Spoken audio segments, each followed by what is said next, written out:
Welcome to Penrose Learning, where we make understanding easy. You start by choosing whether you want a simple mail-to link or a more robust contact form. This affects user experience and spam risk.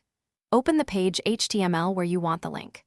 Once ready, create an anchor tag and include a basic mail-to, you at example. This immediately enables Click to Compose. Make sure to set visible text and title attributes so users and screen readers know this opens their email client. Next, add parameters to the mail-to link to prefill subject or body so users save time and you get structured messages.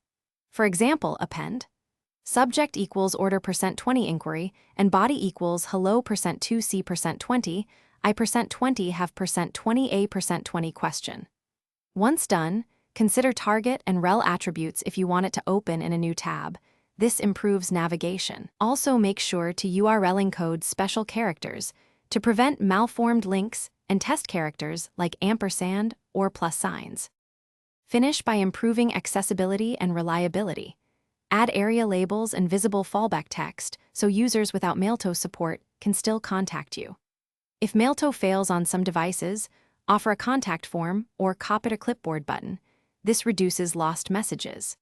If something goes wrong, check URL encoding and browser mail client settings first, and make sure your email address isn't blocked by the site's content security policy. One key troubleshooting tip: test on a real mobile mail app to reproduce issues. Thanks for watching. If this was helpful, leave a like and consider subscribing. See you next time.